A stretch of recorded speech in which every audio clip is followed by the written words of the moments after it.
We start with a battle at the border. President-elect Trump's incoming administration is facing its first policy clash over a controversial plan to curb illegal immigration through mass deportations. Leaders of sanctuary cities and blue states are gearing up to fight. Los Angeles passing an ordinance, Denver and Chicago mayors now speaking out. In a moment, I will speak with one Democratic mayor joining the resistance. But first, the Washington Post reporting Trump's administration is eyeing a, quote, funding showdown.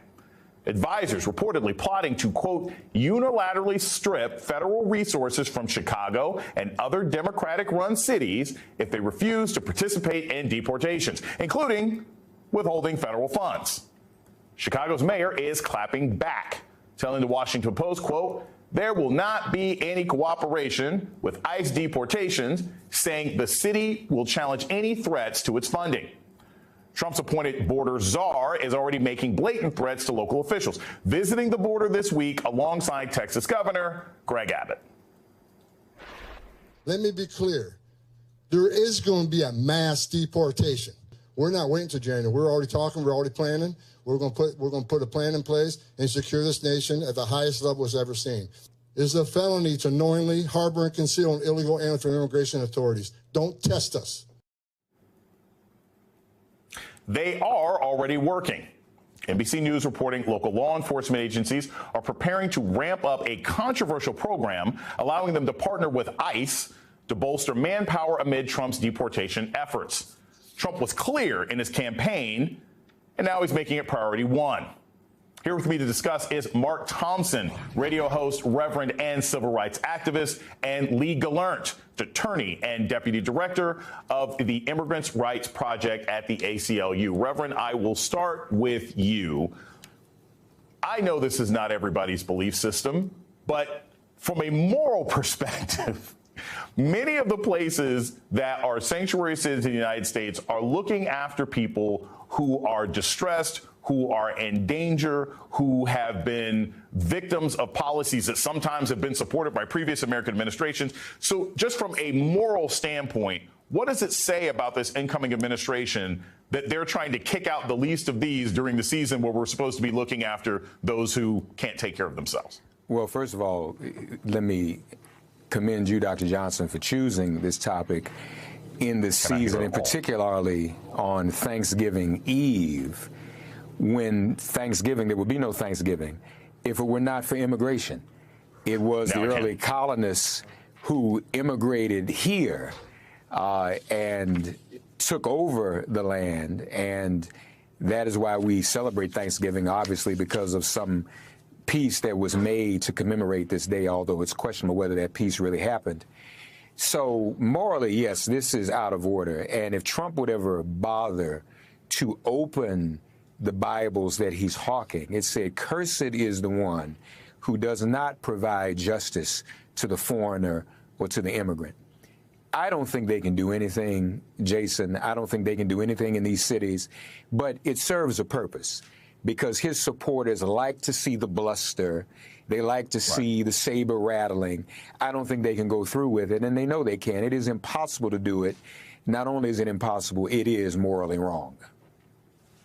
So, Lee, I always say this, I'm not a lawyer, I don't play one on TV. Legally, what standing does the incoming administration have to force cities to deport people who are in sanctuary cities? And I want to make it clear to the audience, oftentimes people in sanctuary cities, they may also be refugees. They may actually be here legally, even if they are not documented because they've been accepted as refugees. So is there a legal standing to what the Trump administration, incoming Trump administration, claims they want to do?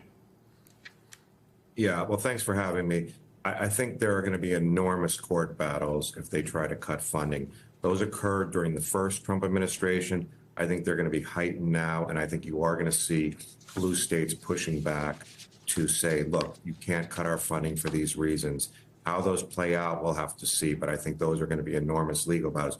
But to your point, I mean, we're talking about going into cities, not just blue cities, all cities, rounding up people who have been living here for a long time, contributing don't have criminal convictions. It's going to result in families being separated, U.S. citizen children being sent to foster care. It's not good for the economy. It's not good as a matter of policy. And we will do everything we can to stop it legally to ensure that we have a balanced immigration system. Look, we're not oblivious to the fact that people want immigration reform.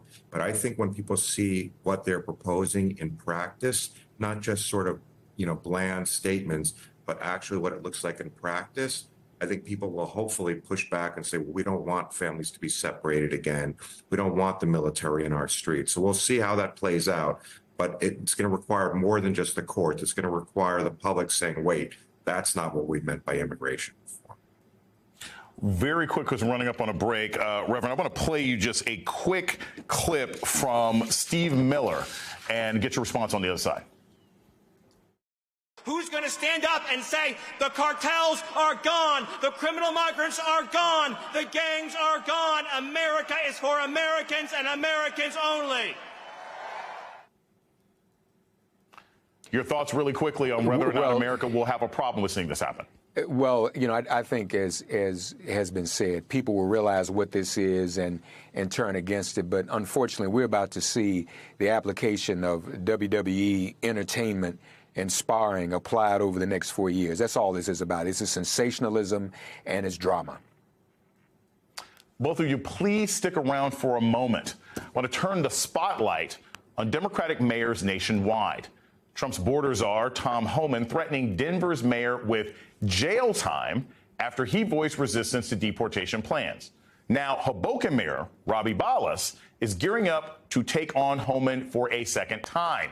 He made headlines in 2018 for tweeting, quote, "Bring it on," a response to similar threats. Bhalla designating Hoboken a sanctuary city at the time, his first official act. Joining me now is Hoboken Mayor Ravi Bhalla. Thank you so much, Mr. Mayor, for joining us this evening. I'm going to start with this. I appreciate your bravery. I appreciate your boldness. 2018 is not 2024.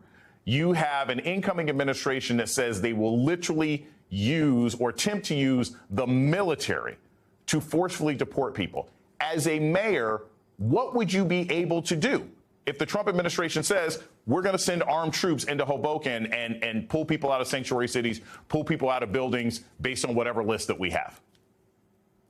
Well, thankfully, we have something called the U.S. Constitution and the Constitution of the state of New Jersey that protects our rights. In 2018, the AG Graywall passed an immigration directive that said that in the state of New Jersey, local law enforcement is supposed to be for local law enforcement and will not cooperate with federal authorities in the enforcement of immigration policies. We codified that here in Hoboken through an executive order to make sure that we expend our local tax dollars and our local resources to prioritize local issues. So if they come in, we're not afraid of the authoritarianism drumbeat of the Trump administration. We've seen that movie before. We're ready for it. We're really focused on making Hoboken a safe place from a public safety standpoint. We have a deficit in law officers. We have issues with public safety, with homelessness. We're focused on local priorities. We want our local tax dollars to be expended on local priorities, and that's what we'll do here in Hoboken. Mr. Mayor, thank you for pointing that out also, that you have sort of a legal backing for being able to resist this. I keep seeing terrible images from that movie about 15 years ago, The Siege, where they were literally just taking people and putting them in camps in the city. My next question for you is the threat. There's a stick and a carrot, right? You know, if you obey in advance, then maybe the Trump administration would just come and yank people out of sanctuary cities. But they're also threatening to take federal funding. What do you think is a city's response to that threat? I mean, would you just be tied up in court saying, hey, the federal funds that you say that you're going to take away aren't connected to sanctuary cities? How would you fight the battle of the federal government pulling money away? Well, first of all, there's a lot of machismo and testosterone-driven policies by the federal government. This fear-mongering about yanking people and cities like Hoboken and other cities across America harboring illegal immigrants. Like we're scuttling them away in tents or closets. It's just not true. Mayors are on the ground. We fight, and we have a pulse of a city. Hoboken is a fair and welcoming city, and if those threats of federal funding are levied against us, they lost in the last administration. We challenged those policies. They lost because our Constitution, New Jersey, protects us. There's a bill pending in the New Jersey State Legislature, the Immigrant Trust Act, which I urge the legislature to pass quickly. And that is a codified policy which will give us protections if these threats of federal funding are actually attempted by the federal government. And Mr. Mayor, one last question, and I so appreciate, again, I cannot express enough how much I appreciate your bravery in the face of this authoritarianism. Have you had an opportunity, or have you reached out to other mayors? Are mayors, the National Alliance of Mayors, are you getting together and sort of swapping policies so that other cities that have sanctuary cities can learn how to protect themselves? Because I think that what you're laying out here might have to be a roadmap for other places around the country. Absolutely. Mayors across America are on the front lines of defending the rights of ordinary citizens in our cities. So we always work together. We always trade ideas. We always talk about policies, develop best practices. And that time could not be more critical than right now when we are again on the front lines. I will emphasize once again that we are focused here in Hoboken on the priorities of the residents of Hoboken, and those are very bread and butter issues. And those are where our tax dollars, our budget really needs to be focused on. If the federal government wants to spend its money on fear mongering with immigrants, and demonizing immigrants, let them spend their budget on that. But they're not going to spend our budget in Hoboken and other cities on these types of tactics. I can tell you that, and I can bet you many mayors across the city would say the same thing. I would love to be on that mayoral group chat. Mayor Ravi Bhalla of Hoboken, New Jersey, thank you so much for joining us tonight on The Beat. Oh, thanks for having me. Appreciate it.